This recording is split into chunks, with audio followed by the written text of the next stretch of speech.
Ketika Rasulullah wafat, itu separuh sahabat hampir mayoritas, ya Rasulullah kita semua ingin kita dulu yang meninggal karena engkau begitu penting. Maka jangan meninggal dulu, kita yang meninggal. Kak. Kalau kita yang meninggal tuh gak apa-apa, tapi kalau engkau penting, jangan meninggal. Tapi ada saja sahabat, lah tidak seperti itu. Saya suka Rasulullah meninggal dulu. Alasannya masuk akal. Biar Allah menyaksikan saya kama usaddikuhu hayyan usaddikuhu maitan.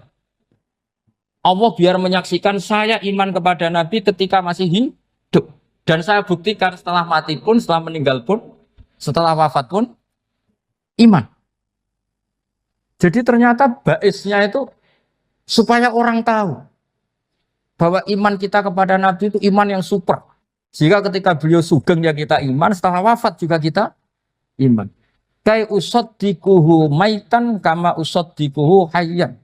Supaya saya mentasdikkan beliau setelah meninggal sebagaimana kita mentasdikkan beliau saat masih hidup. Dan ternyata Allah ridho dengan perkataan sahabat itu. Kenapa Allah ridho? Karena menjadi pelajaran bagi orang-orang yang ditakdir gak menangi Rasulullah SAW. Tetap mereka ini. Jangan kayak setan. Setan itu kurang ajar betul oleh iblis itu. Masyhur itu. Iblis itu nangis-nangis dengan Nabi Musa. Iblis itu takutnya sama Allah itu luar biasa. Sampean kalah. Iblis itu setiap ketemu malaikat karena dia ngerti alam gaib, mesti apa itu? Kama sali syaitan itqala lil insani kfur falamma kafara qala inni bari'um minka inni akhafu wa rabbal alamin. Jadi setan iblis itu paling sering bilang inni akhafu wa rabbal alamin karena iblis itu tahu surga, tahu neraka, tahu kekuasaannya Allah. Jadi takutnya sama Allah luar biasa. Makanya setiap dia mengajarkan kekafiran, setelah orang itu kafir gimana? Inni bari'um minka inni akhafu wa rabbal alamin. Saking takutnya sama Allah, suatu saat iblis ini datangi Nabi Musa. Karena tahu Nabi Musa itu kalimullah. Orang yang bisa komunikasi langsung dengan Allah. Ya Musa ya kalim Allah, saya ini makhluk. Saya takutnya sama Allah luar biasa. Tolong rayukan Allah supaya nerima tobat saya. Karena dirayu terus lama-lama Nabi Musa bilang, oke, tak rayukan Allah. Sama Allah. Karena Musa kekasihnya, ya Allah iblis punya ingin tobat. Tolong dikasih hak tobat. Kata Allah, oke. Dia bisa tobat. Asal mau sujud di makamnya Nabi Adam. Karena kesalahannya dia gak mau sujud sama Nabi. Semenang Nabi Musa karena ada cara untuk iblis menjadi tobat. Dikasih tahu sama Nabi Musa. Alhamdulillah kamu diterima tobatnya. Syaratnya apa? Sujud ke kuburannya Nabi Adam. Wah iblis gak tahu aslinya terus. Asjuduhu maitan waqatla asjuduhu hayyan. Oh zaman urip aku ora gelem, pomene wis mati. Oh dasar setan itu. Zaman urip aku ora gelem wis mati kok kon sujud. Kumat maksudnya terus ya sudah terus sampai sekarang akhirnya. Kalau sekarang sudah tidak mungkin lagi karena nggak ada Nabi Musa.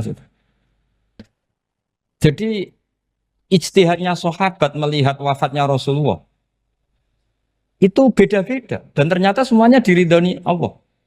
Karena ternyata yang suka Nabi wafat dulu adalah ingin supaya umat Islam tetap mencintai beliau. Iman sama beliau, tasdik sama beliau. Sebagaimana tasdik zaman sugeng. Makanya kita harus mencintai guru-guru kita. Uhibbuhu maitan kama uhibbuhu hayyan. Saya sampai sekarang itu ya merasa Mbah Mun itu tidak meninggal. Saya masih merasa kalau bapak saya tidak meninggal. Karena kita mencintai beliau-beliau ketika hidup dan ketika wafat itu sah. Karena beliau-beliau sama kita juga seperti itu. Rasulullah itu ketika mendekati wafat, ya bahasa halusnya intaqala ila rafiqil a'la. Itu Nabi kalau ngedikan tuh rileks sekali. Hayati khairun lakum wa wafati khairun lakum. Cung aku nak uripku ya apik. Engko nak aku wis kapundhut ya apik. Fa amma hayati fali asunna lakum as-sunan. Sebagian riwayat fa innakum tuhadditsuna anni wa uhadditsu ankum.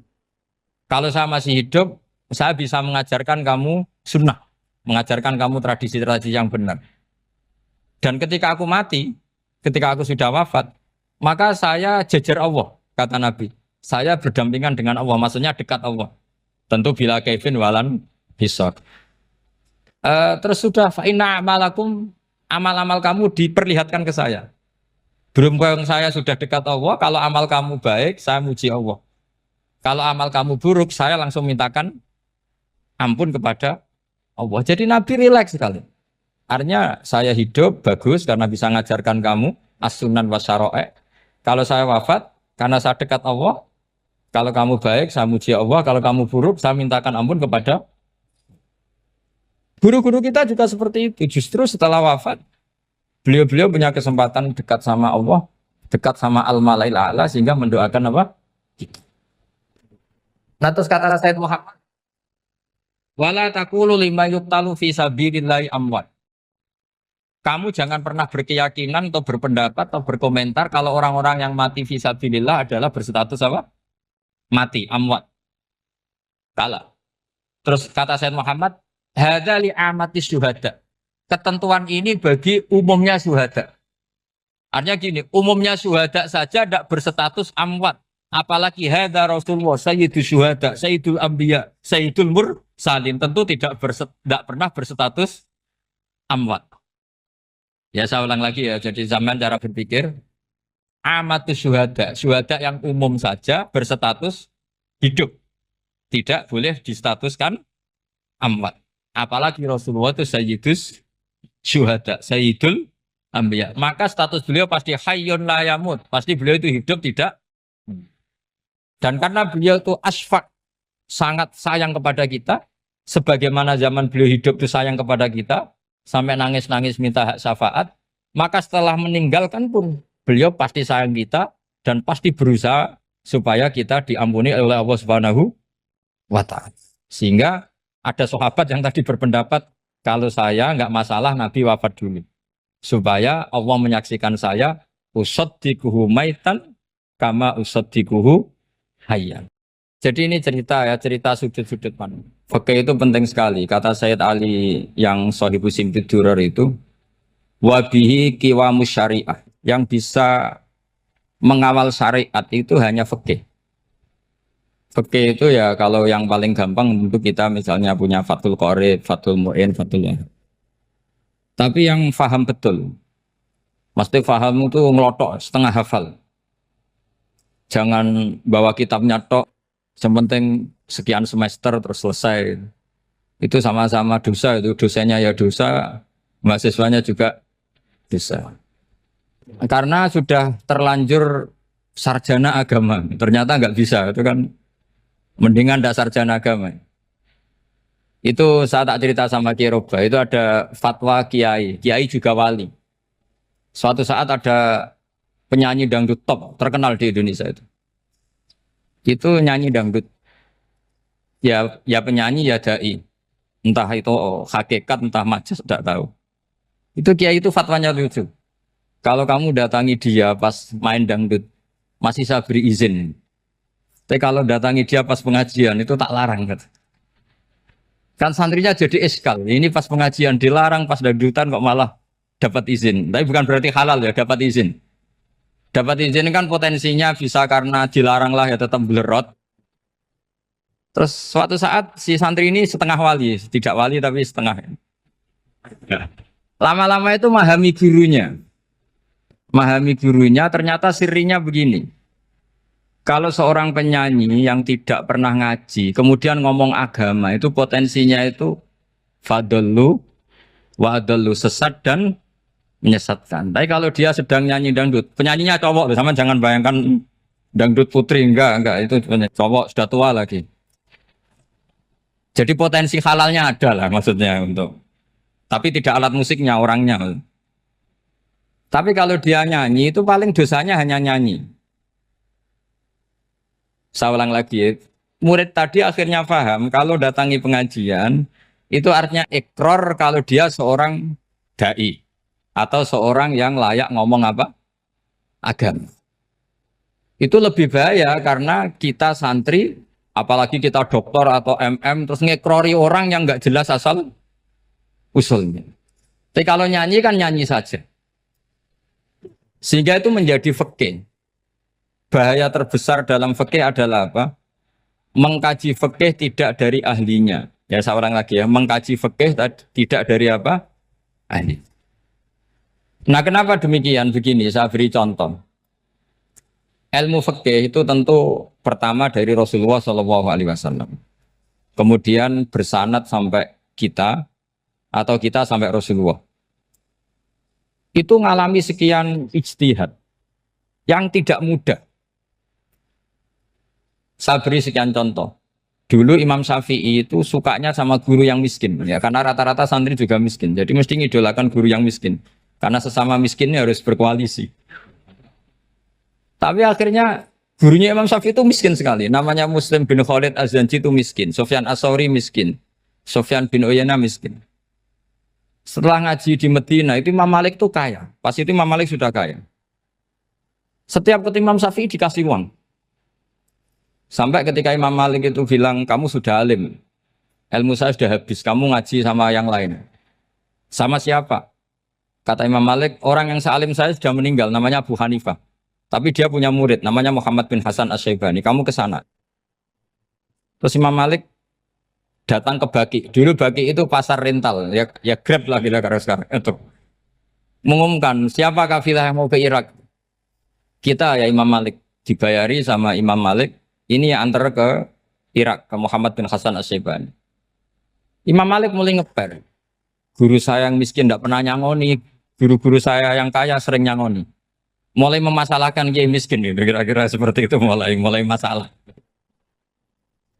Setelah datang ke Irak di Muhammad bin Hasan Asy-Syaibani itu si Muhammad bin Hasan Asy-Syaibani itu kalau ngitung uang itu di meja tamu. Jadi punya emas lantaan, punya uang. Kira-kira kalau Indonesia punya rupiah, punya dolar, dihitung itu di ruang tamu. Kata Imam Syafi'i, saya dengan Imam Malik saja enggak serik, ini lebih kedonyan lagi kiai. Ngitung uang itu di ruang tamu. Terus akhirnya si Muhammad bin Hasan Asy-Syaibani ini ahlul usul. Dia pakar usul. Kamu heran sama saya? Iya. Kiai kok kedunyan? Dia ngomong gitu.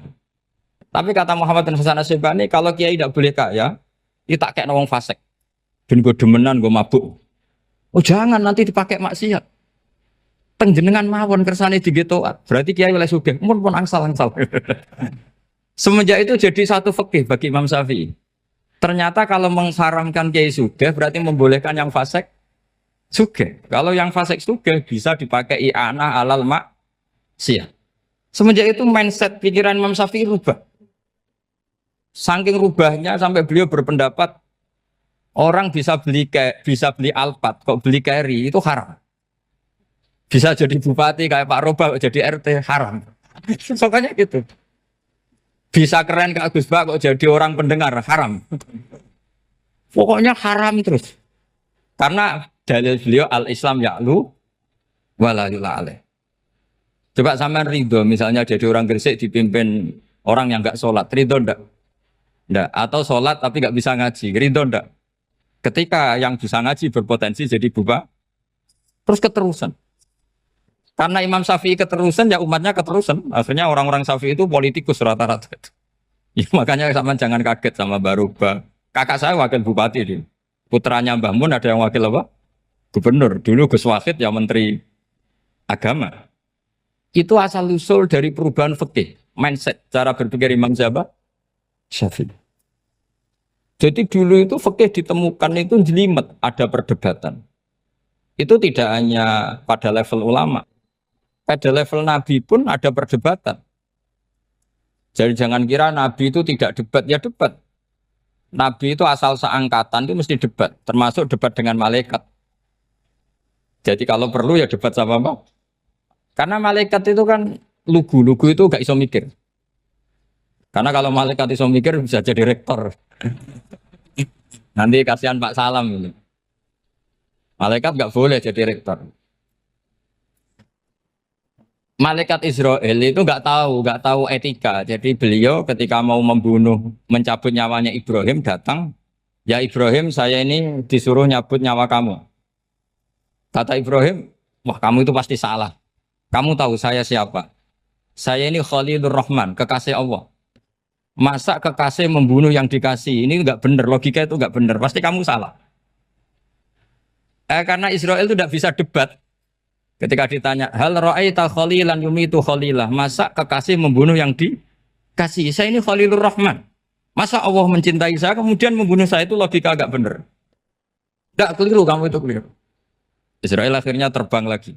Ya Allah, katanya logika saya ini salah. Karena masa kekasih membunuh yang dikasih. Karena Israel nggak pernah sekolah, nggak pernah sekolah. Nggak bisa dia jawab. Akhirnya diajarin Allah. Dah kamu bilang gini ke Ibrahim. Hal ra'aita khalilan yakrahu ayyalqa khalila. Masa kekasih tidak siap ketemu yang dikasih. Dibalik logikanya. Akhirnya datang lagi ke Israel. Kata Allah begini. Masa jenengan kekasihnya tidak siap ketemu yang kau kasih. Oh ya oke mati gak apa-apa. Jadi ilmu itu ngalamin perdebatan. Jadi saya datang murni karena Kiai Mas Buhin, bukan karena MC. Itu dosa besar kalau saya datang karena MC. Karena saya punya kewajiban yang lebih besar. Jadi yang bisa mengalahkan adalah a'dzama minhu, yang super besar kira-kira. Karena jelas ada riwayat inna min abaril birri silatar rajuli ahla wuddi abi. Ya, inna min abaril birri silatar rajul ahla wuddi abi. Di antara kebaikan yang sangat baik adalah seseorang menyambung teman bapaknya. Padahal sampean kan nggak mungkin teman bapak saya. Teman saya aja nggak mungkin, nggak level apalagi bapak saya kan. Jadi malah mohal itu. Saya berkali-kali cerita di mana-mana cerita, fikih itu harus dievaluasi. Karena ini masalah furu'iyah. Saya berkali-kali cerita di mana-mana cerita. Hukum berteman orang fasik gimana? Pasti orang jawab haram karena takut ketularan orang fasik. Tapi kalau dibalik, hukumnya bina orang fasik gimana? Ya baik, umatnya Nabi. Bisa bina kalau berteman. Kamu bisa bina orang fasik tanpa berteman? Gak bisa. Jadi kalau dibalik, hukum berteman orang fasik gimana? Haram. Hukumnya bina orang fasik? Baik. Bisa bina kalau berteman. Berarti berteman orang fasik? Ya terus nanti pada level lapangan sih gampang. Kalau yang soleh membina yang fasik dan yang fasik ketularan yang soleh, maka ternyata kalau yang soleh ketularan fasik ya berarti ternyata buruk. Tapi kan hukum masa nunggu kenyataan kan jadi nggak hukum. Di mana-mana hukum itu kan ada asumsi karena ini masalah ijtihad. Nah itu yang dilakukan para ulama kita. Jadi sampean harus mengkaji fikih secara detail karena tidak hanya kita yang khilaf. Nabi-nabi juga khilaf dalam menentukan dakwah ilallah. Wali-wali kita kayak Abdul Hasan Asyadili sama Sayyid Abdul Al-Haddad itu juga. Imam Ghazali ya khilaf. Imam Suyuti itu kalau ketemu Al-Qastolani itu saling nggak nanya, saking nggak cocoknya. Masyhur itu. Jadi ulama ora cocok. Bedanya nak saiki perkara partai. Kalau orang gini enggak. Karena pakai asumsi. Pakai asumsi karena memang susah. Nggak misalnya memang tak bedai, tak beri yang di nggak misalnya ada orang rukuk kemudian kentut. Itu sholatnya batal apa enggak? Enggak, jawab saja. Enggak, orang sholat kemudian pas rukuk kentut atau kelihatan auratnya, sholatnya batal apa enggak? Batal. Itu keliru nih sampean, itu salah dosen mesti itu. Pertanyaannya gini, yang dikatakan sholat itu kan aqwalun wa af'alun muftatahatun bitakbir muftatamatun bitaslim. Lalu ketika sampai ruku apa sudah namanya sholat jika kamu katakan batal? Namanya sholat aja belum kok sudah kamu katakan batal gitu.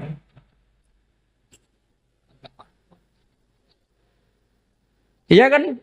Jadi kalau aku mau sholat pas ruku ngetut batal atau ora? Mestinya jawaban yang benar, ya ora sholat jadinya gitu.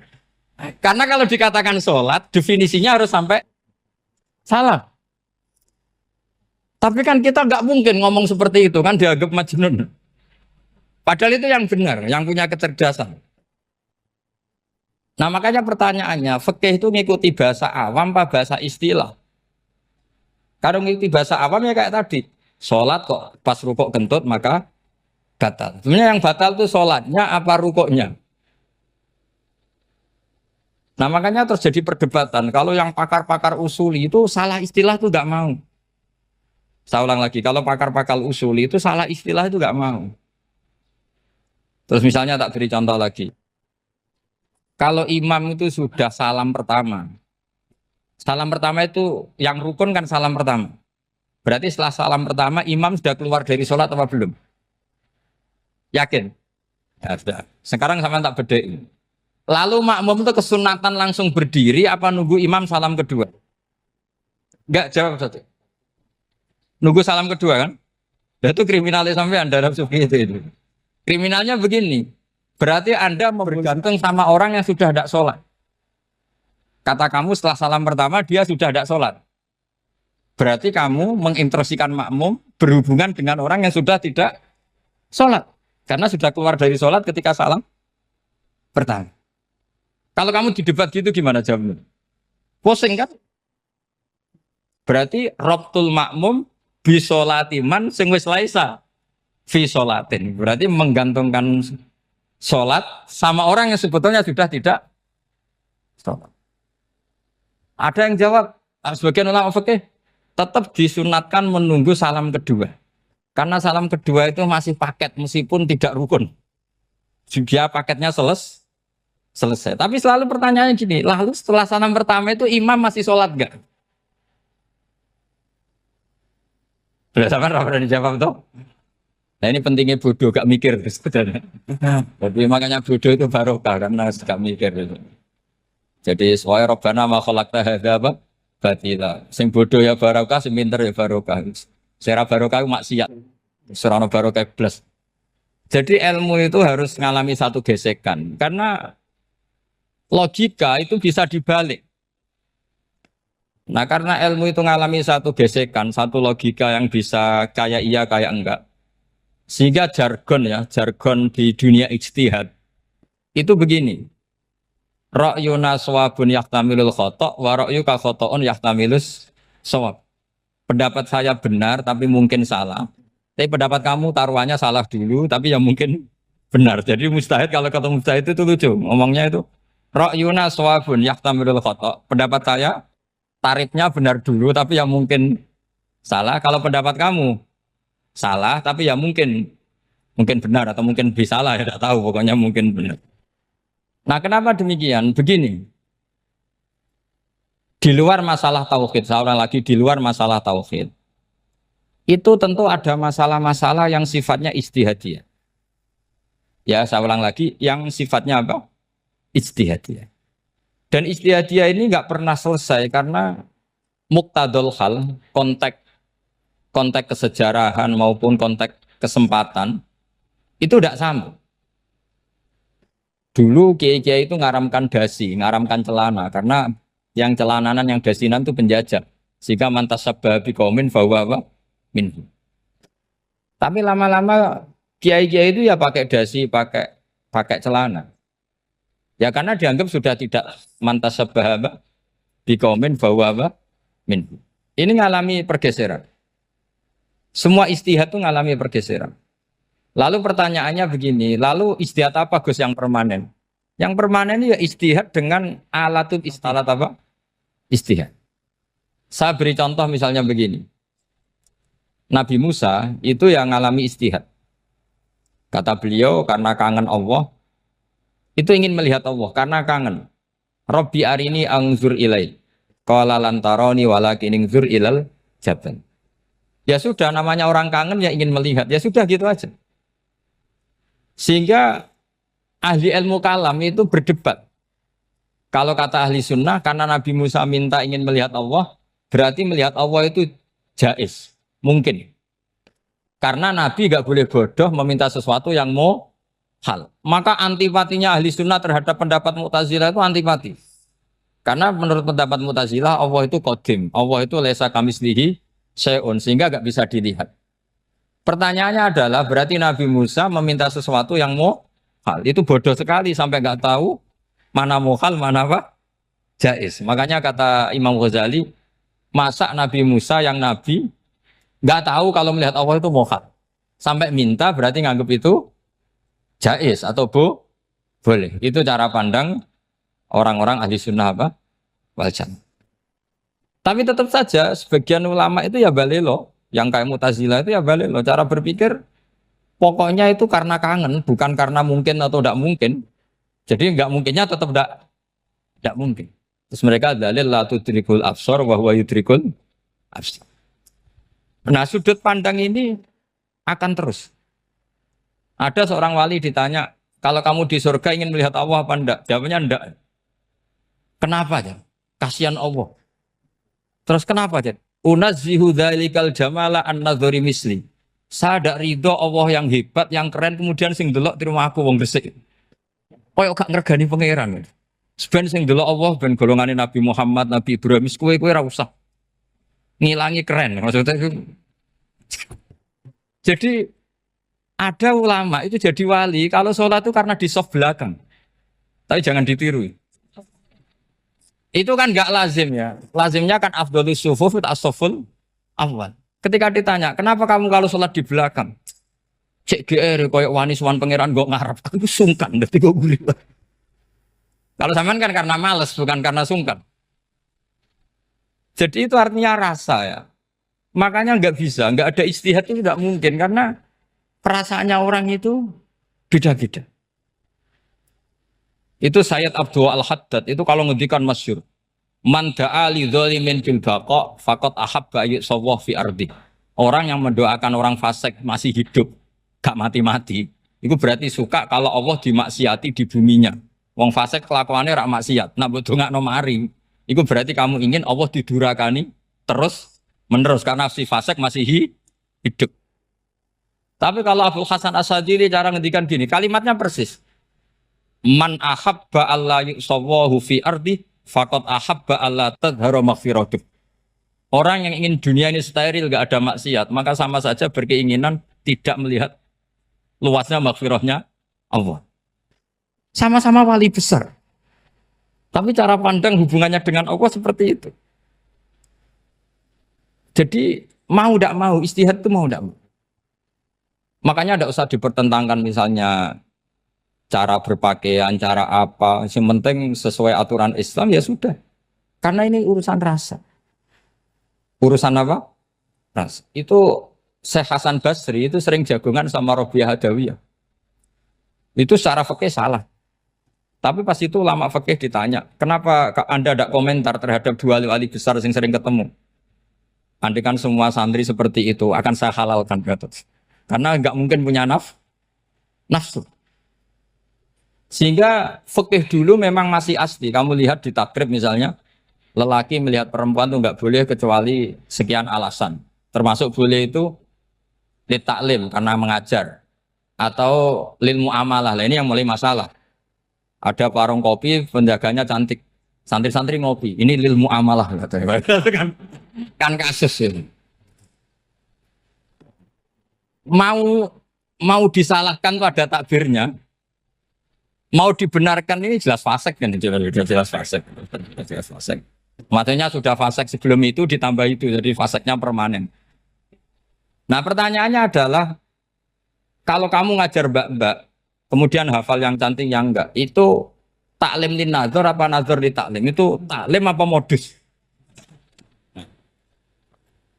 Makanya kalau ngopi cari bakul yang cantik, itu muamalah untuk nazar apa nazar untuk muamalah?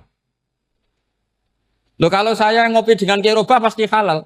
Karena begini, berjalan saja, bareng capek, nggak tahu itu warungnya siapa, terus berhenti ngopi. Kebetulan bakulnya cantik. Nah itu mungkin halal karena kan saya tidak milih-milih. Ingin ngopi kebetulan bakulnya cantik. Kalau kamu kan nggak apal daftarnya. Wah itu mesti haram itu. Mesti haram itu. Karena berarti kan kamu menjadikan ngopi ini modus. Gue jagani nak takok pangeran. Lo kok nazar? Muamalah Gusti muamalah. Itu mesti modus. Maka fikih itu harus dikawal oleh tasawuf. Kalau enggak, semua hukum fikih bisa diakalin. Makanya Imam Bukhari punya satu bab namanya Kitabul Khiyab. Bab mengkhilaf fikih. Beliau itu antinya sama Abu Hanifah itu luar biasa. Enggak ada ulama dibenci Imam Bukhari kayak Abu Hanifah. Masyhur itu. Untungnya beliau enggak menangi Abu Hanifah. Kalau menangi geger terus. Bisa faksul masail terus. Itu Abu Hanifah itu ulama yang suka khilaf. Khilaf itu ngerekayasa hukum. Misalnya begini.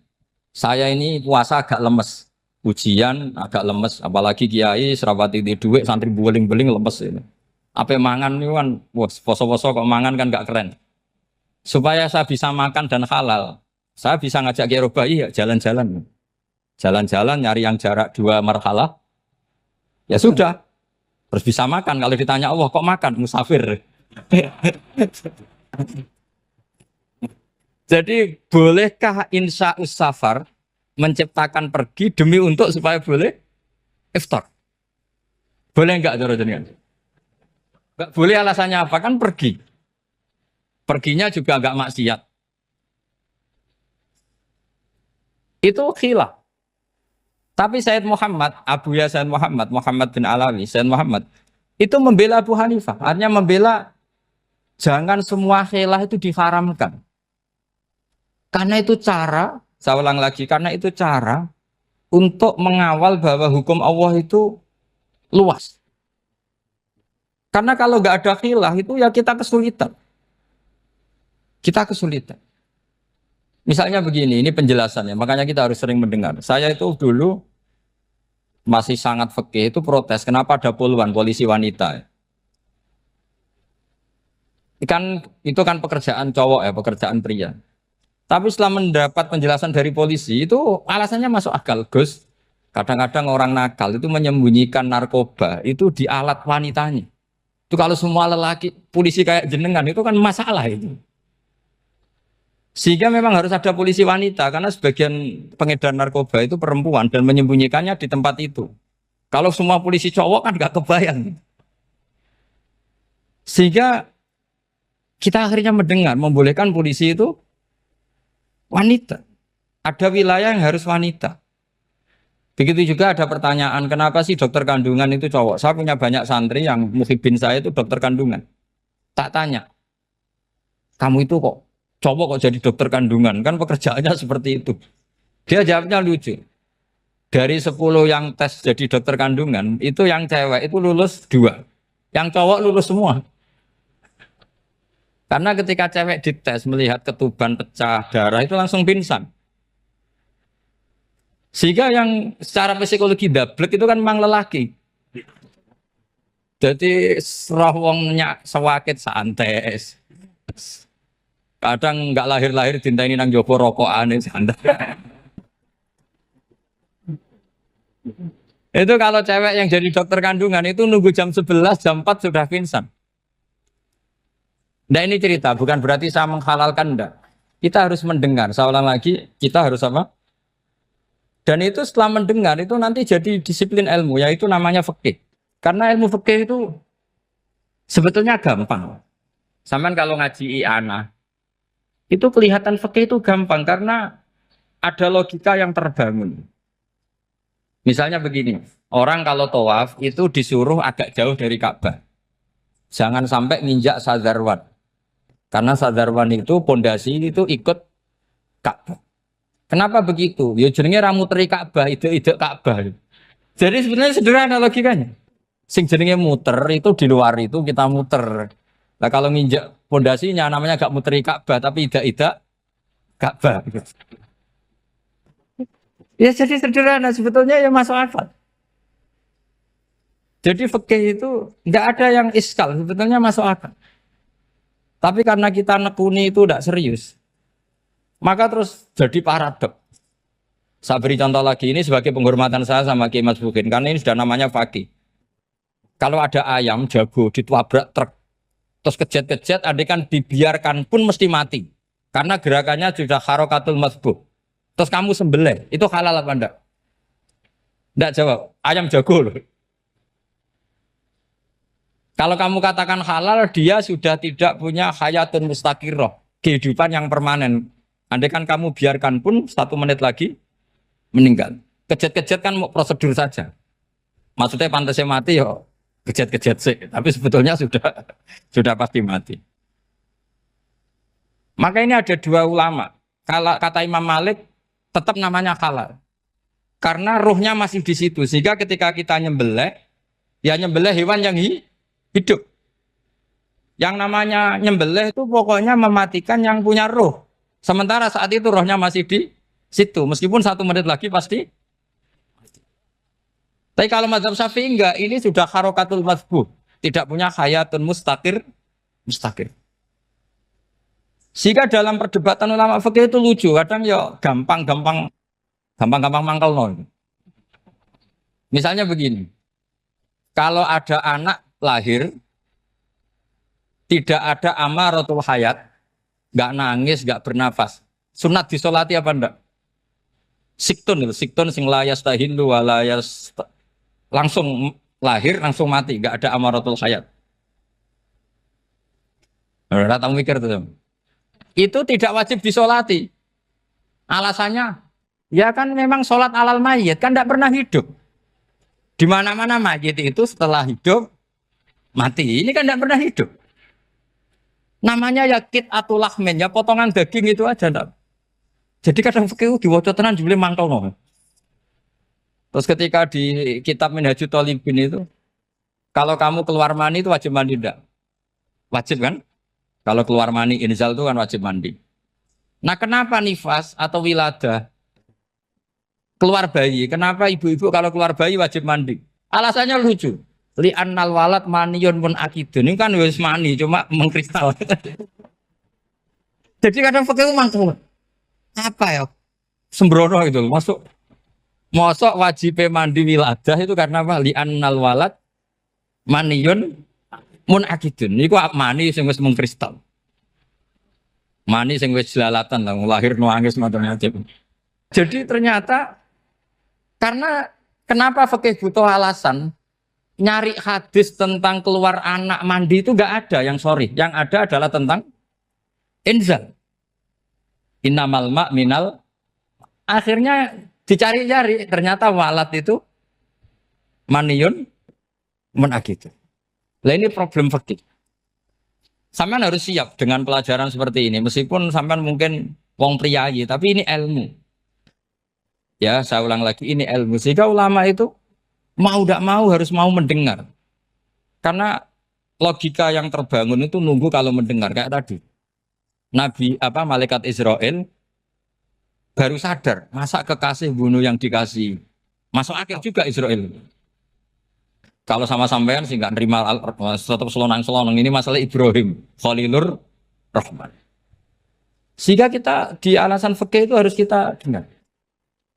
Saya dulu itu, saya sampai sekarang itu sama kalau bayi lahir masih sudah berbentuk bayi, saya sendiri berpendapat sebaiknya disolatin. Kalau sudah berbentuk bayi, meskipun tidak nangis, tidak ada amaratul hayat.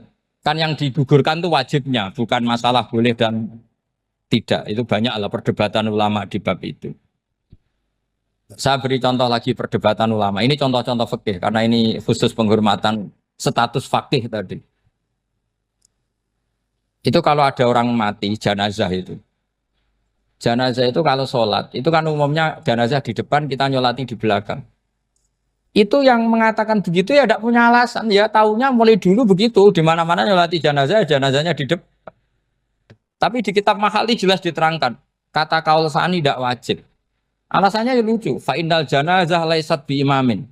Jenazah itu tidak imam, kenapa harus di depan? Kan kacau kan? Lu coba alasannya di depan apa? Dia ada imam kok.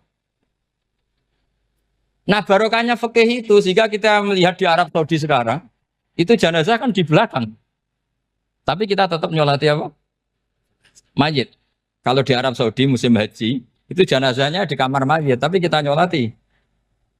Itu satu-satunya takbir ya tadi fa innal janazah laisat bimanzilatil imam.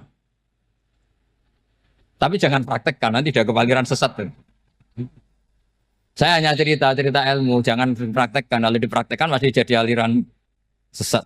Mono jenazah ning mburi mame kok ngarep aliran sesat. Sebetulnya bukan sesat tuh. Uji coba fikih. Ya karena tadi fa innal janazah laisat bimanzilatil. Bukti lagi kalau sampean sholat ghaib. Sholat ghaib itu misalnya mayitnya di Surabaya, boleh nggak sholat ghaib di sini? Terus jenazahnya di belakang kamu apa depan kamu? Nah ini kan fikih itu pokoknya gitu. Makanya standar furu'iyah itu susah.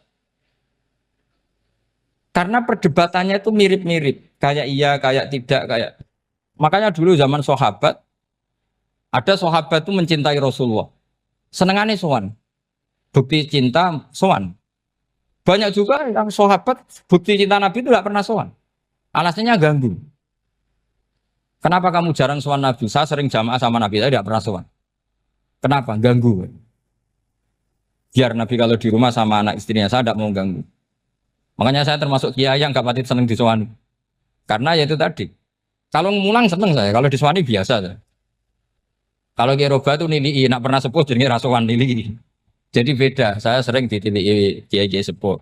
Tapi bahasanya tentu tidak sowan, tapi nopo nilai. Kalau sowan itu maka kan nafkah itu seperti itu. Jadi ada disiplin di situ, ada disiplin ilmu. Yang kadang kita tidak cocok.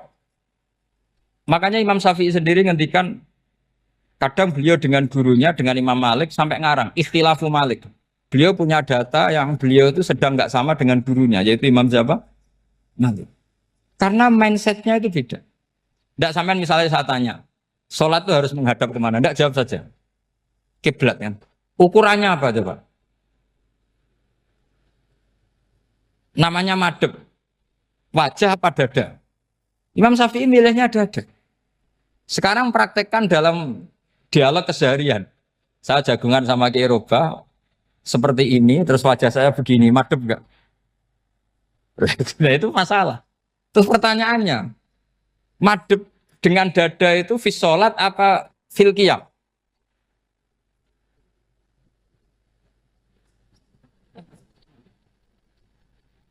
Loh enggak, kalau fis sholat pas sujud dada kamu madep mana coba?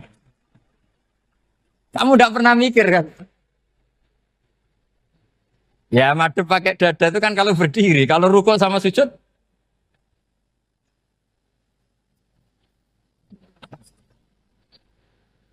Loh itu ulama itu jelimet gitu.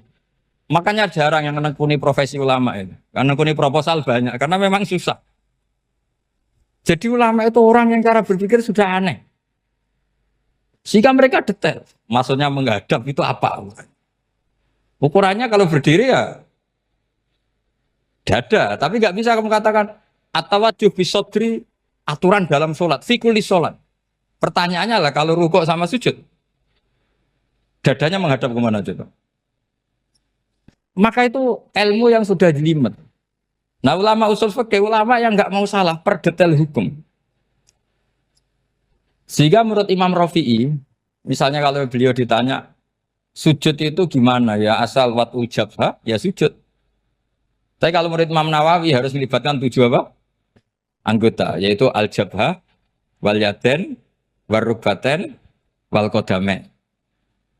Oke, Imam Nawawi kita ikuti. Tentu keseharian kita pakai Imam Nawawi. Yaitu berdasar hadis umir tu an asjuda ala sab'ati jumin al-jabha, wal yaden, warubaten, wal kodamen. Berarti berapa? 7. Tapi pernah saya cek di kitab karangannya Imam Syafi'i ketika beliau ngendikan saya suka kalau orang sujud itu melibatkan 7 anggota berdasar hadis ini. Tapi kata beliau wayah tamilu dan bisa saja sujud yang watul jabhah itu sudah cukup.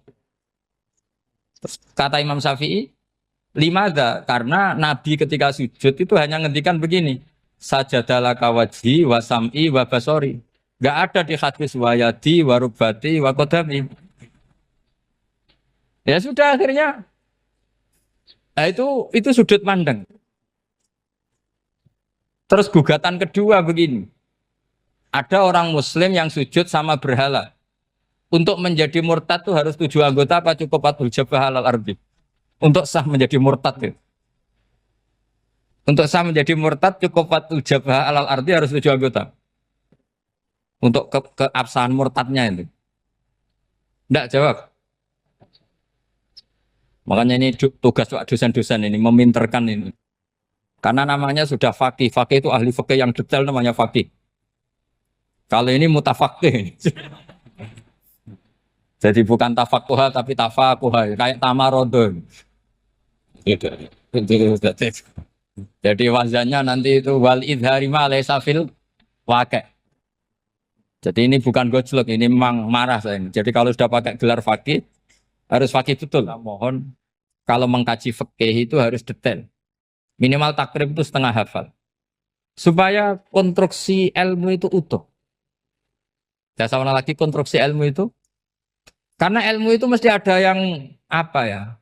Ya rodok setengah salah itu, tapi disalahno ora kena. Ndak sama tak bedheki, nak pancen bener langsung tak angkat jadi rektor. Nak bener tuh. Coba rukun sholat pertama itu apa coba? Rukun sholat pertama. Niat. Niat sama berdiri dulu mana? Ayo niat dulu baru berdiri apa berdiri dulu baru niat? Berarti niat sama berdiri dulu mana? Rubah kan? Artinya kita mau bilang tartib urutannya niat berdiri takbir gak bisa. Yang dikatakan niat itu apa? Qasdus syai' muktaronan bifi'lihi. Berarti niat sama takbir harus bareng apa urutan? Bareng. Terus dengan qiyamnya urutan apa bareng? Bareng apa urutan? Loh enggak, kalau urutan berarti takbir dulu duduk baru berdiri.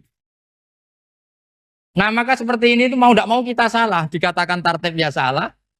Dikatakan serentak ya salah. Cuma karena kita bodoh gak tahu mikir itu. Alhamdulillah kan di situ itu. Lu coba niat sholat loh. Niat takbir qiyam dulu man.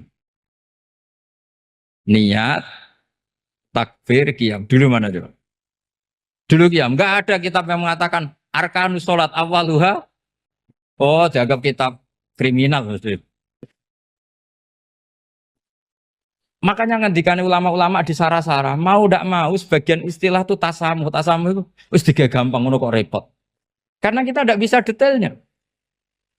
Coba misalnya puasa. Puasa Ramadan itu wajib apa? Tabi itu niat, nginep no niat. Sing darani nginep itu umure lama apa enggak? Lama kan? Sekarang sebelum 2 menit kamu baru niat, sah apa enggak? Sah. Itu sempat nginep apa enggak 2 menit itu? Enggak sempat kan? Jadi ilmu itu makanya kata ulama-ulama pokoknya ilmu itu mesti ono unsur tasamuh. Tasamuh itu ya tiga gampang. Apa? Tiga gampang. Misalnya Imam Syafi'i berpendapat mashu ba'dir roksi. Itu kata beliau walau sya'rotan fi hadir roksi. Meskipun satu rambut asal masih di wilayah kepala. Tapi kalau rambut itu dikeliwir, dibasuh di sini enggak sah. Karena sudah keluar dari batas apa? Kepala. Imam Syafi'i cara berpikir kan ya ngene iki jenenge basuh sirah. Tapi cara Abu Hanifah enggak. Ya enggak, yang namanya megang kepala itu ya minimal 1/4. Masa gitu dikatakan megah. Lalu ulama usul fikih itu berdebat. Sesuatu itu sesuai masodaknya. Masodak itu yasduku alaihi kada. Yaitu ini tadi saya cerita ke Ibu Khen tentang ngaji Jamul Jawame. Ini ilmu yang di Jamul Jawame. Sesuatu itu ukurannya mayasduku alaihi kada apa dengan takrif definisi. Misalnya gini. Sholat itu batal dengan makan. Kalau kamu sholat makan batal nggak? Nggak, jawab saja. Batal. Itu satu upo apa satu piring? Nggak, jawab saja. Satu upo sudah batal. Sekarang bab makan di ngormat tamu. Cong tamuku keimangan. Iku sak upo apa sak piring? Nah ini kan tidak fair. Di bab tamu makan satu piring, tapi di bab sholat satu upo. Maka pertanyaannya, lalu penamaan sesuatu itu berdasar masodak, mayasduku alaihi ismu kadza, atau berdasar uruf?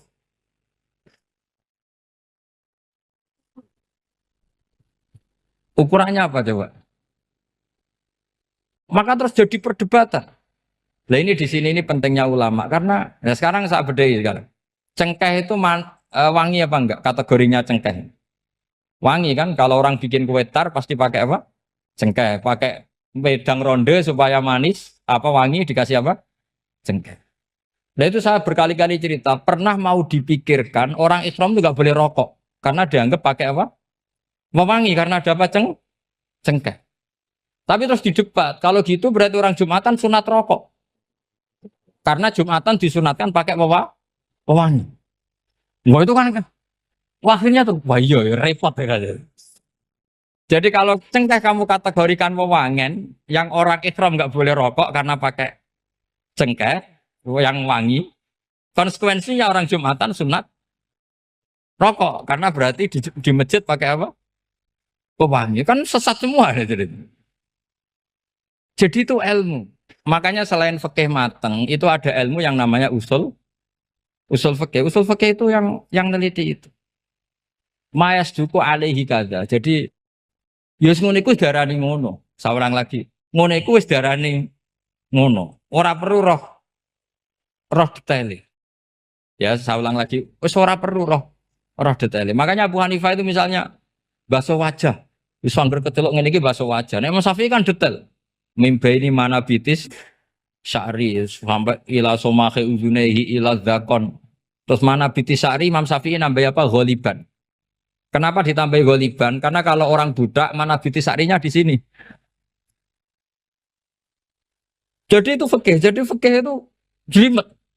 Padahal kita ini nggak pernah berpikir secerdas Imam Syafi'i, tapi akhirnya ya mikir juga.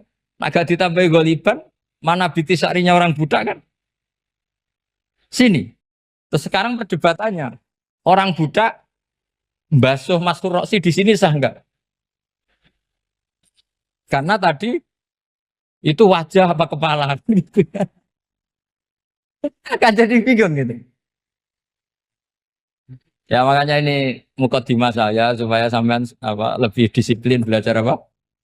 Fikih dan setidaknya didiskusikan lah kitab-kitab Minhajul Thalibin atau kitab-kitab Mahali karena di situ nanti ada perdebatan.